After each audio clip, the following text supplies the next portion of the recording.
Welcome back, and now we're just gonna finish this off by talking about influences because I know you mentioned Steve Colbert, and by the way, congrats on the getting those spots. I mean, that's like wow. Oh, thank you so much. Thank you. Yeah, so I know you mentioned Steve Colbert, but what are some of the other influences that have left like an impact on you as an actor and as a person that you want to give a Yeah, shout out to? yeah. It's funny.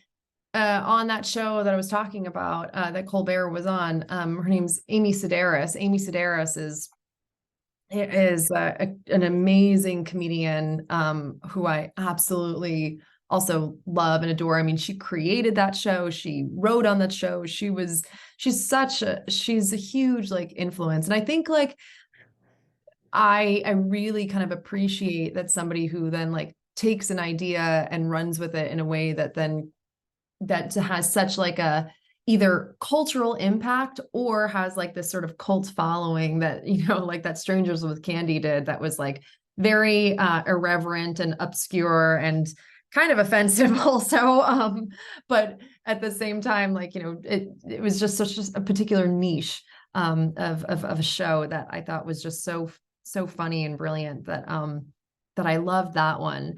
And also kind of in the same vein, like we are saying, that had a cultural impact. I think Phoebe Waller-Bridge from the show Fleabag, like I absolutely like to have kind of maybe a career like hers would be absolutely, my dream or ideal, that, she took her one woman show that she wrote, that she performed, in theaters like from Fringe in Edinburgh to here, like in New York at the Soho Playhouse, to then the National Theater, and then created the show Fleabag that then was on Amazon. That was this massive, massive, huge hit, just based off of, her own storytelling and her own creativity. And like she did it in such in a beautiful way that like I just adore her, and I would love to have a career like hers for sure.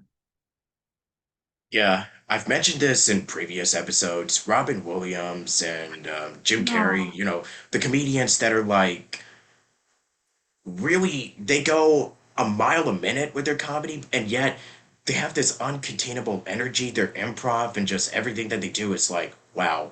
Like, particularly what Robin did. Like, he can be like, one moment you could just be busting a gut laughing, and then at the next moment he can really tug at the heartstrings. Like, Yeah. he proves that he was such a great dramatic actor as much as he was a great comedic actor. Yeah. I was recently just watching an episode of Law and Order, and he did a guest appearance on that show, Oh, and I was really? like, wow, yeah, yeah, because like Law and Order was based in NY, New York, so I just got to mention that because Yeah. because I know I've interviewed a lot of voiceover talent that have guests that have made appearances on that show, and like remembering Robin of what he did is like, yeah, Yeah.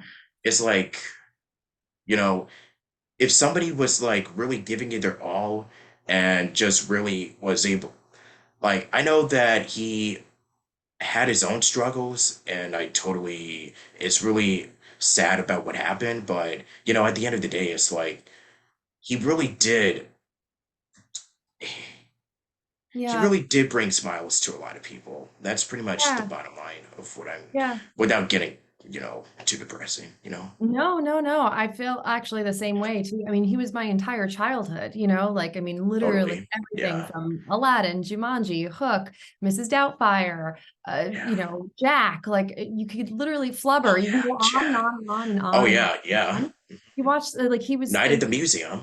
yeah, Night at the Museum. Yeah, Dead Poets Society, The Birdcage. Like he had Yes. like Oh my gosh, yes. Dead yeah, Poet Society. Yes. yeah.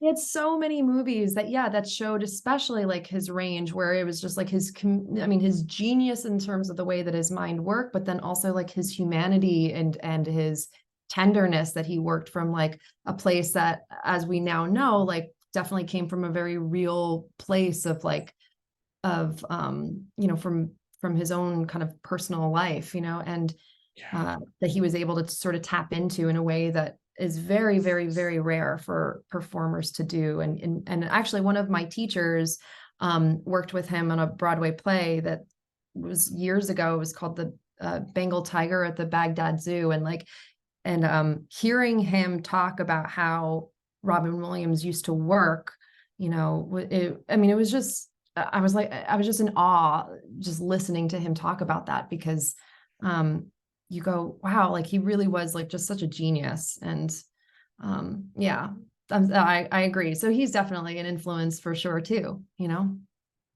Yeah.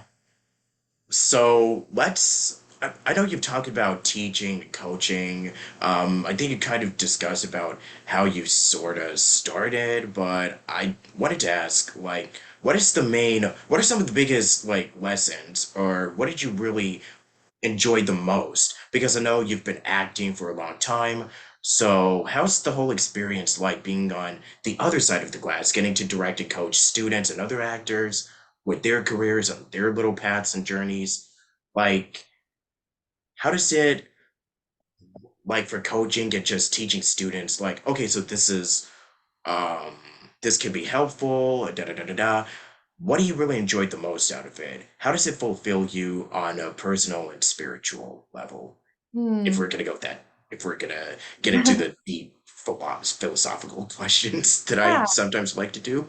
Yeah, I like that too. I mean, Yeah. what's funny is that you mentioned, or you just said it, like where you go, well, now that you've sort of crossed, quote unquote, crossed over to the other side, where you're now like kind of doing it, in this way that you're offering, or that you're coming from a place of like knowledge, or that you know, or as if like I think the biggest lesson for me is that like you never really stop learning. You know what I mean? If anything, like you never stop learning. And you also, I think for me to sort of teach my students and to say like, hey, by the way, like I still goes through the same struggles too. Like I still actually kind of come up against the same wall of being like, oh, I don't really know kind of what I'm supposed to do in the script, or like, oh man, like I really didn't feel like that was good enough, or hey, I just like, I love that what has taught me the lesson of just being like, hey, I get it. Not only have I been there, but I can still be there too. Like I still kind of go through the same things, yeah, that you're going through. And that's okay. You know what I mean? Because all you can do is just keep improving and keep being better for yourself.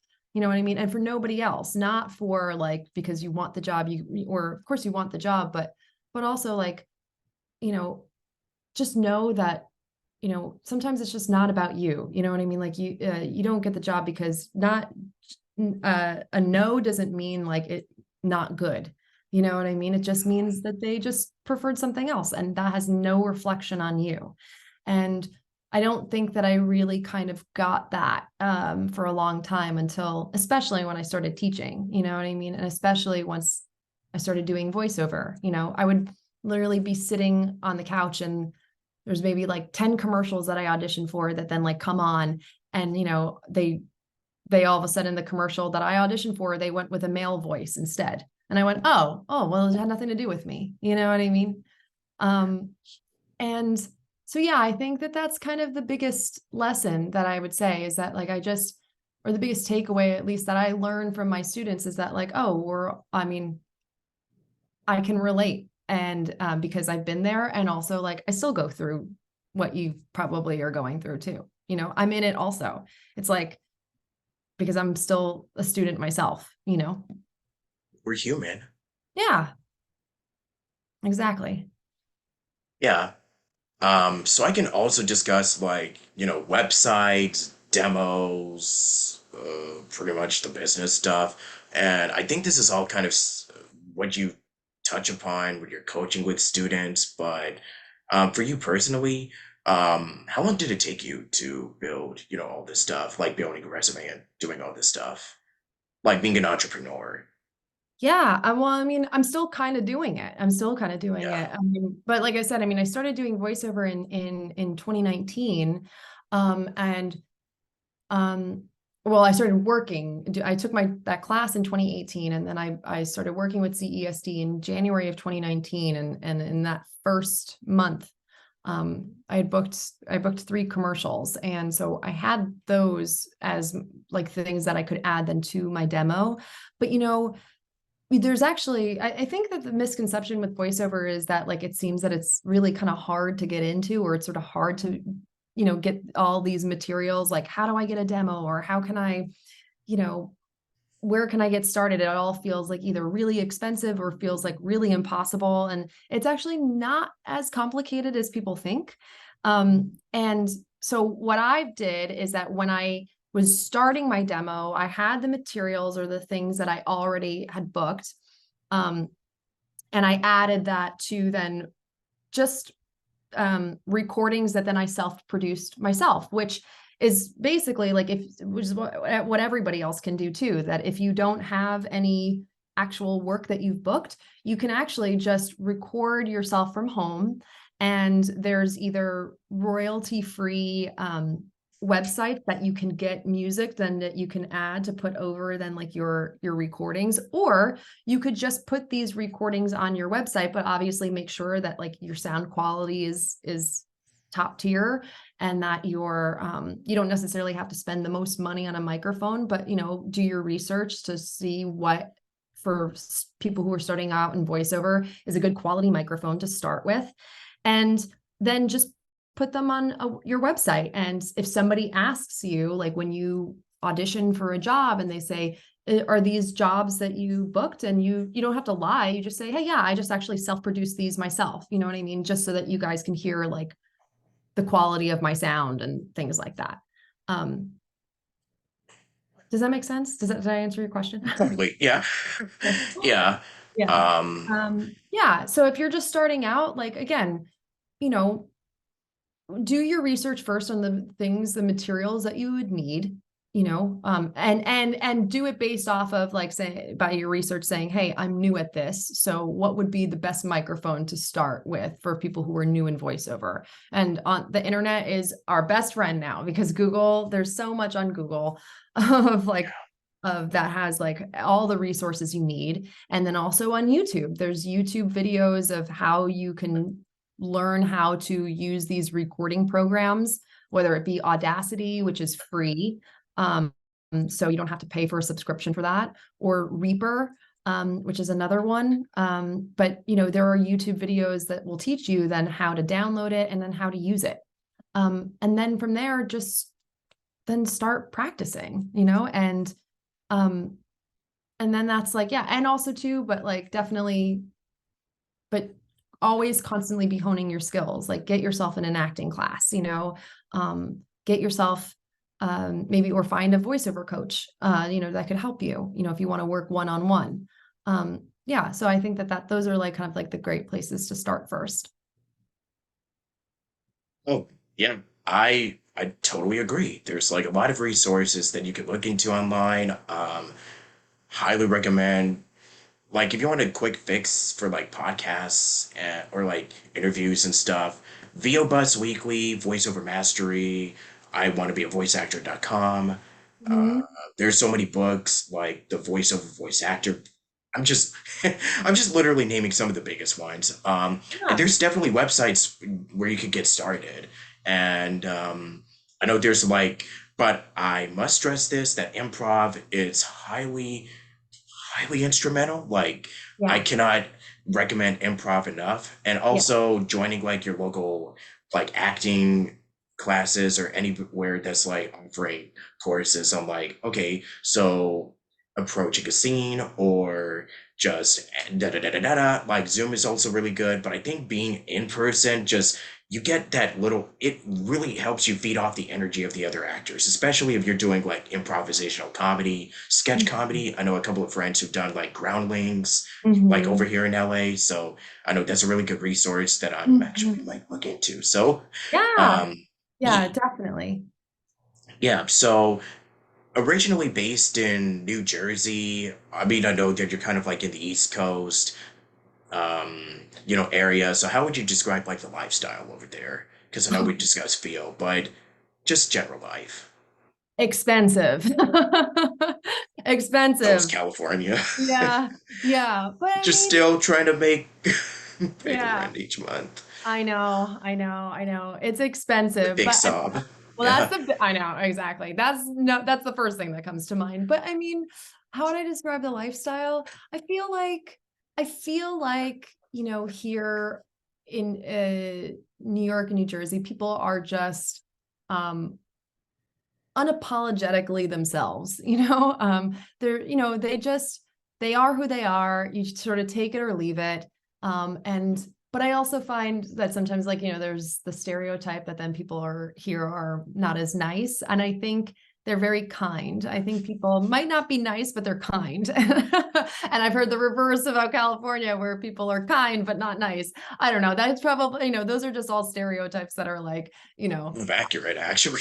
Oh, you know what I mean? Like, Yeah. it's that New Yorkers, like, they are who they are, and it's take it or leave it. But at the same time, like, I love the freedom that people live their life by over here, and like sort of the philosophy of like, just embracing their own individual unique selves. That is like so cool. And I love that. Yeah. It's silly because like whenever I get an audition and it says New Yorker, I'm like, get out of here, you know? What do I want to do? Like, do I want to do a Joe Pesci, Robert De Niro? What do I want to do? Surprise, what do I want to do? What do I want to do with this? And then I just Yeah. kind of, I mean, it's so easy because like, my family is from the South, but Mhm. I think it's kind of like when you've actually lived like in New York, like when you meet friends and family that are from like that area, you kind of start Mhm. picking up on like the mannerisms and characteristics. It just Yeah. comes really easily. I have no Yeah. idea And I why, mean, but it's yeah. for sure. It's not even like, and I mean, even just sort of like maybe not necessarily that you have to even put on an accent, but it's like, it's the essence, it's a quality. It's like, Yes. eh, that's like, kind of the archetype, meaning like it's an attitude, it's an attitude that you bring that New Yorkers have that you want to obviously like kind of convey that sort of essence of it, you know? Yeah. So as a foodie, because I like food, Yeah. um, what's your favorites? Oh my gosh. I mean, French fries. I will have French Yes, fries. let's go. Yeah. Or actually just like potatoes, like really a starch, any type of starch. I mean, so I'll have potatoes anyway. I'll have it baked, I'll have it fried, I'll have them julienne. I don't care. I mean, mashed potatoes. I just love potatoes, but my favorite form of potatoes are in French fries, and I will have French fries any time of day. I will never get full on them. I could just eat and eat and eat and eat French fries all day long. And I say this all the time, like, if I get a salad, I get a side of French fries with it. So French fries, yeah. Pasta too? Kind of a silly Oh, question, I know. oh yeah, of course pasta too, of course, but pasta kind of hurts my belly a little bit. So like, but Ah, yes, but I still eat uh, it. I mean, I still eat it. But it just, I'm in I just pain, don't but like I that. gotta still eat the pasta. Yeah, exactly. Exactly. Right. Yeah. But yeah, this has been a lot of fun. So, is there anything else that you want to discuss, like any upcoming like work that you want to plug? Yeah, I mean, well, I mean, am available and open for like one-on-one coaching. So if you guys, whoever's listening, if you would be interested in, if you're wanting to get started in VO, or already are a VO actor, but then want to just need help with any audition or anything like that, you can head over to my website. It's simoneserra.com, and it's Sarah spelled Serra. And there's a coaching tab that's like on my website, that if you click on that, there's a link to all of my services of what I offer then for coaching. And then there's a Calendly link that then once you hit that, that has all of the times that I have available for coaching.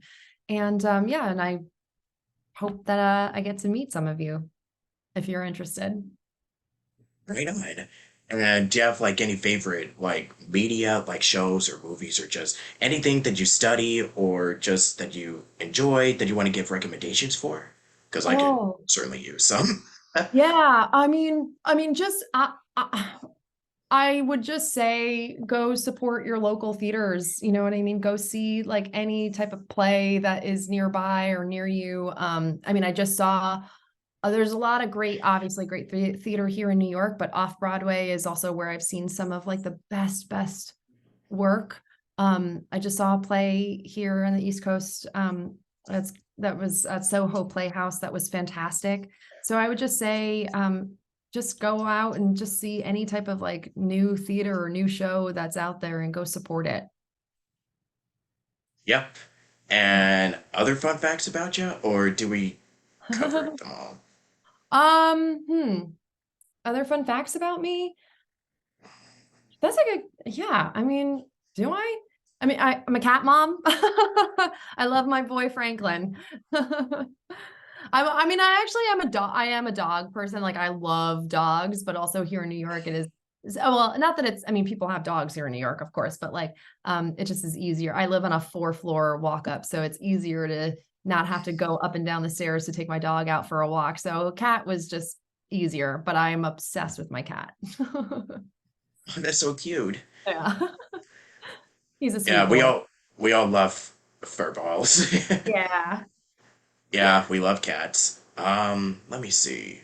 And I know that there's been a lot of stuff that's been happening. Like, I've touched upon this in the previous episodes, but I know we're still kind of in the midst of strikes, but that's like a whole different episode on its own.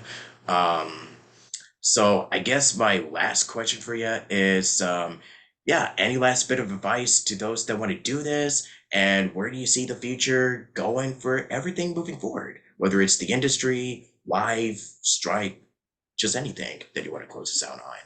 Yeah. I mean, um, I would say just my best advice is that just to be kind to yourself, be kind to yourself, especially when you're first starting out on something new.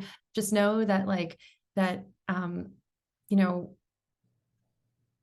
don't stop yourself from wanting to do what it is that you want to do, and that you can achieve it, and if you are enough and you are deserving and worthy of whatever it is that you want. So be kind to yourself, that then if you want to go after whatever it is that you want, to do that with kindness and patience with yourself.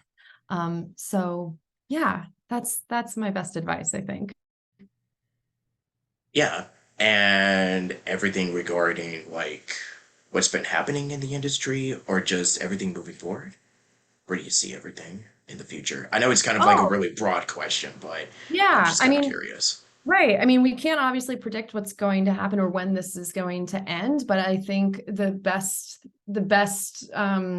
outcome we can see is the fact that the writer strike is over and that they were able to Yeah. achieve what it is that they wanted. And so that is definitely a very hopeful um outcome for everyone. And I would just say, um, I would say just to really get yourself involved in classes, get yourself involved in, even if you doing your own type of work, you know what I mean? Don't wait just for the strike, then for the work to come back to you. You should Hmm. be creating your own stuff. And then so that then you can say to whoever it is that then you want either representation for or to promote, to be like, this is what I was doing while this was going on, and I'm really proud of it. And so hope you enjoy.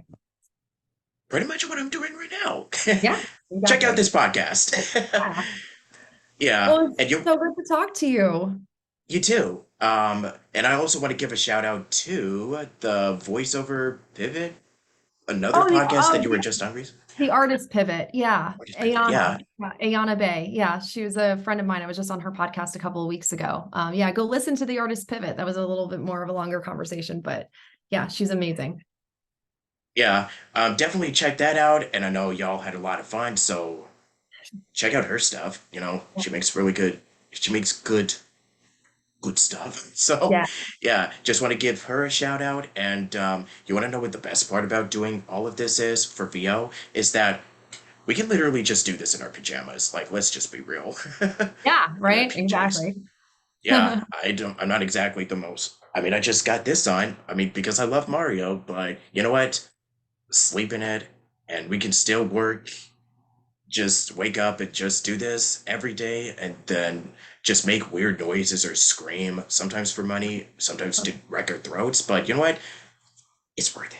It's worth But it. definitely take care. Like vocal health is important. Like I can't stress that enough. Definitely take Yeah. care of yourself and Self-care is fine. Yes. I know it's easier said than done when it's like, maybe I should just rest today, but it's like, gotta work. Yeah. It really do be like that, man. But regardless, thank you for coming. Any last words that you want to say, like any No, goodbyes or no, thank you so much for having me. I really appreciated it. And it means a lot that you wanted me to come on. So thank you so much. I mean, you're really cool.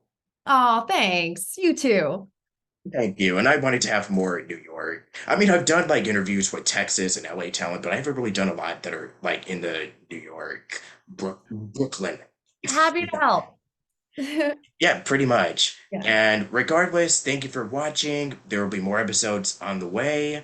My schedule is very erratic as it is, but there will if it doesn't go up by today, then definitely tomorrow. No cool. promises. But regardless, thank you for watching. Stay tuned and keep crushing it out there. Punch failure every day in the face. And until then, love y'all and have a lovely rest of October. Happy Halloween, I guess. So, Yeah. yeah. Bye. Any Halloween plans? Yeah, I'm going over to a friend's house. Okay, cool. Definitely keep me posted about it and tell me what happens and what y'all gonna be doing and For let me know sure. why. For sure. Yeah. But anyways, this is Robert. Thank you for watching and I'll see y'all next time. Bye bye. Bye. Peace.